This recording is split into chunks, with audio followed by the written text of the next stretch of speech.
وصل الآن السيد رئيس الجمهورية القائد الأعلى للقوات المسلحة.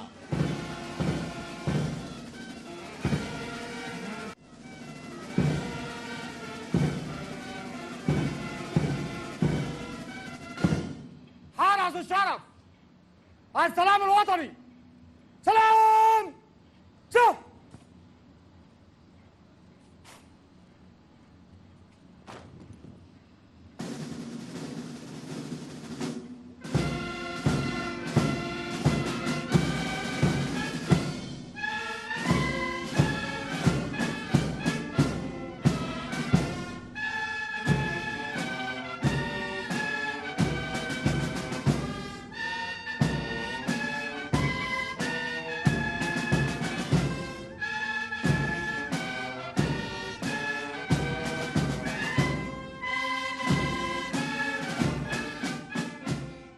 حرس الشرف، كتفا سه.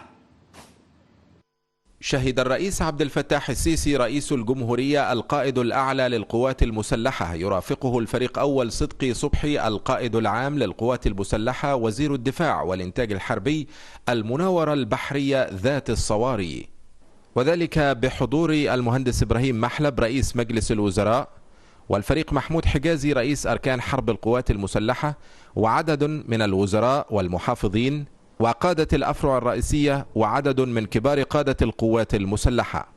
وألقى الفريق أسامة الجندي قائد القوات البحرية كلمة أكد فيها أن رجال القوات البحرية بما يملكوه من تدريب راق ووحدات وأسلحة بحرية حديثة يمارسون مهامهم بكل قوة وحزم لحماية سواحل مصر ومياهها الإقليمية ضد أي أعمال عدائية خارجية أو داخلية. السيد الرئيس عبد الفتاح السيسي رئيس الجمهورية القائد الأعلى للقوات المسلحة، السيد الفريق أول صدقي صبحي القائد العام للقوات المسلحة وزير الدفاع والإنتاج الحربي، السادة الحضور الكرام، أهلا ومرحبا بكم في هذا الصرح الشامخ. قواتنا البحرية المجيدة في ذكرى عيدها 47، وبالأصالة عن نفسي وبالنيابة عن قادة وضباط صف وجنود القوات البحرية نتوجه بجزيل الشكر والعرفان للسيد رئيس الجمهورية القائد الأعلى للقوات المسلحة على تشريف سيادته لنا اليوم بالحضور لمشاركتنا نحن أبناء القوات البحرية والقوات المسلحة عيدنا الذي نحتفل فيه بذكرى غالية على قلوبنا جميعا، ذكرى انتصار الحق على الباطل في أول مواجهة فعلية مع العدو وجها لوجه بعد حرب 1967 في مسرح العمليات البحري لجمهورية مصر العربية. وكان الانتصار الحاسم في هذه المعركة البحرية وإغراق المدمرة إيلات في 21 من شهر أكتوبر عام 1967 هو أول ضوء وبصيص من الأمل في تحقيق النصر واستعادة الثقة للقوات المسلحة المصرية، وانطلاقا من توجيهات سيادتكم السديدة بالحفاظ على وامتلاك قوات مسلحة حديثة وقوية قادرة على الدفاع عن الوطن والحفاظ على سلامة أراضيه وتأمين حدود الدولة ضد أي عدائيات محتملة من البر والبحر والجو وفي أي اتجاه من الاتجاهات الاستراتيجية المختلفة، وردع من تسول له نفسه المساس بأمن مصر وأمن شعب مصر ومقدراته. وإننا لا نعلم تمام العلم ما يحيط بمنطقتنا من أخطار وما يحدث فيها من تغيرات سياسية وعسكرية وجغرافية. اسمحوا لي سيادتكم بالأصالة عن قادة وضباط وصف وجنود القوات البحرية أن أتقدم لسيادتكم بخير ما نملك كتاب الله ليكون حافظا لكم، والله خير حافظا وهو أرحم الراحمين.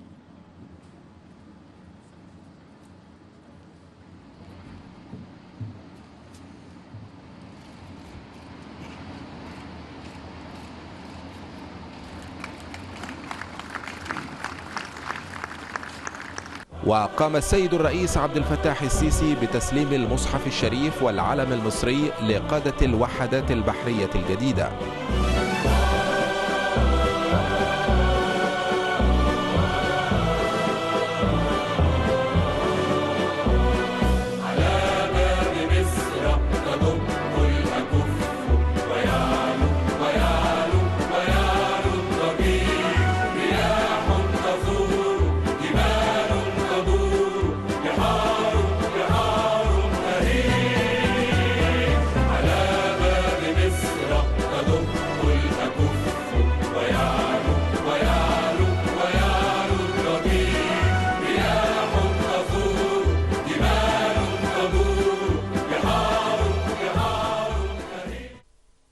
وقد قام الرئيس عبد الفتاح السيسي برفع علم مصر والقوات البحرية على عدد من القطع البحرية ولانشات المرور الساحلية الجديدة.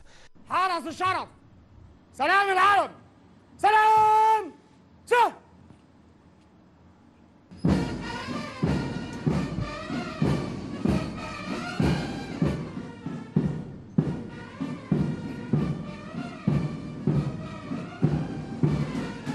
حرس الشرف، كتفا سه.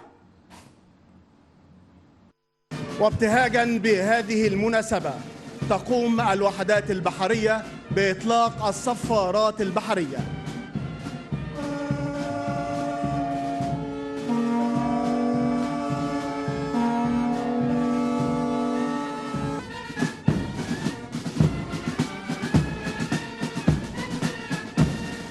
ثم بعدها تفقد السيد الرئيس الوحدات الجديدة من الداخل، وقام بالاطلاع على مدى ما وصلت إليه هذه الوحدات من إمكانات وتطوير.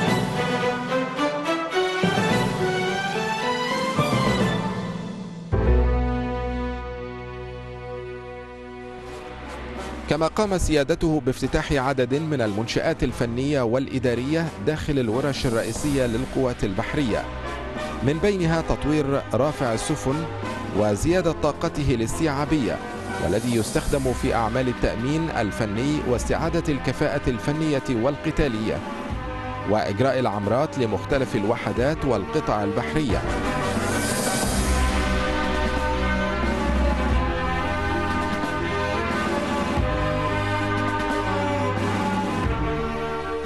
وكذلك افتتاح ورشة الفايبر التي تقوم بتصنيع اللانشات الخفيفة ولانشات المرور والإرشاد.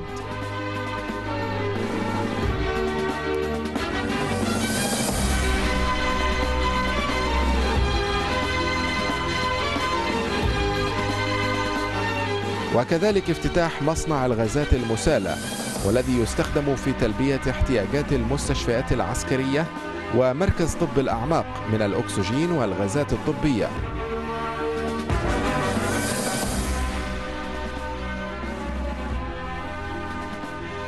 ووحدات تقطيع وتجهيز بدن السفن، وهنجر بناء وإصلاح الوحدات البحرية. كما قام سيادته بافتتاح المركز الرياضي الأولمبي للقوات البحرية.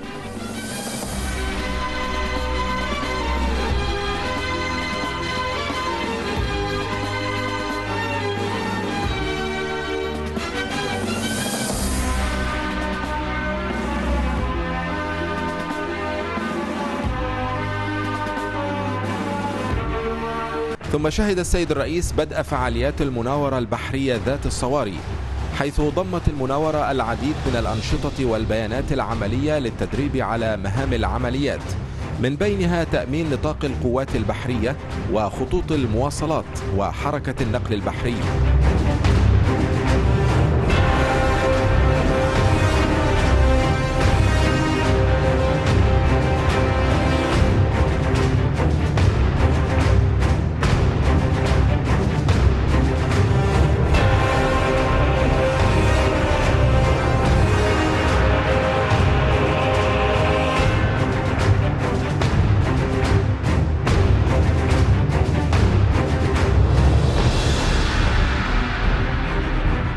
وكذلك أعمال الإنقاذ والإخلاء والإطفاء.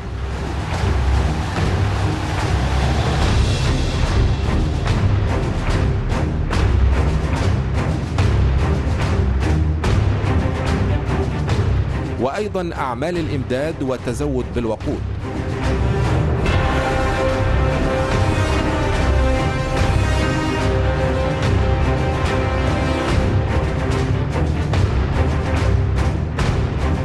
تنفيذ جميع الدفاعات بالبحر وتصدي لتشكيل المعادل بالصواريخ السطح والمدفعية.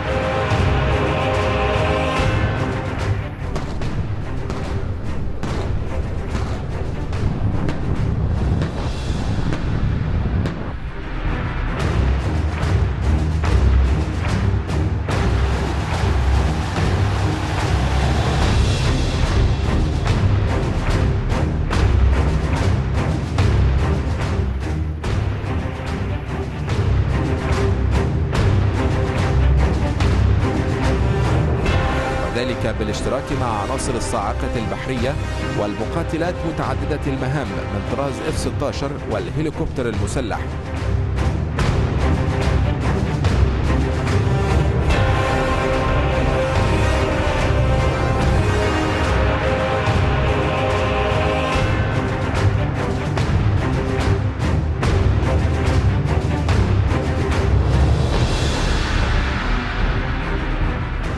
كما شهدت المناورة انضمام طرازات جديدة من الأنشات السريعة، والتي من بينها ما صنع وصمم بأيدي وخبرات رجال البحرية.